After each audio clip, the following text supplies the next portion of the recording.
ये शरीफों ने और जरदारियों ने मुल्क को तबाह किया। ये लोगों इस मुल्क में मेरिट को ऊपर नहीं आने दिया। ये नैब इंशाल्लाह मैं आपको ठीक करके दिखाऊंगा। अभी से मुझे पता है कि मैंने नैब का हेड किसको बनाना है।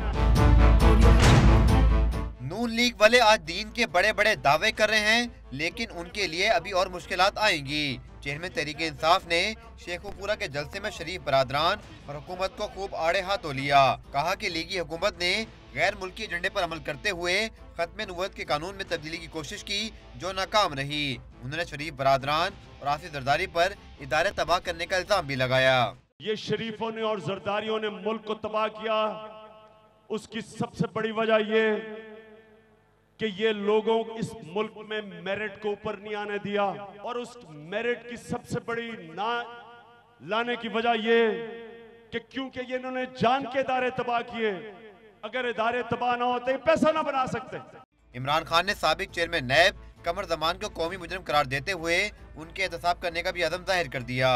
अगर अल्लाह ने कामयाबी दी, जो नैब का पुराना चेयरमैन कमर जमान, मेरा वादा है कि हम तुम्हें नहीं छोड़ेंगे। तुम कौम के मुजरिम हो।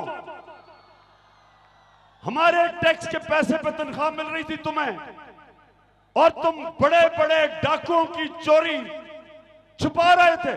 कप्तान ने अंडर 19 क्रिकेट टीम के अफगानिस्तान के हाथों शिकस्त पर अफसोस का इजहार करते हुए क्रिकेट की बेहतरी का नुस्खा भी बता दिया।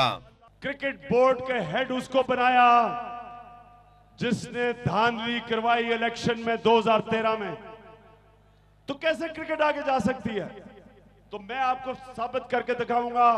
काबिल आदमी को ऊपर लेके आएंगे, और जो डिपार्टमेंट का माफिया बैठा है क्रिकेट बोर्ड में उसको निकालेंगे, और इंशाल्लाह यही पाकिस्तान क्रिकेट टीम दुनिया की सुपर पावर पर आपको बना के दिखाऊंगा।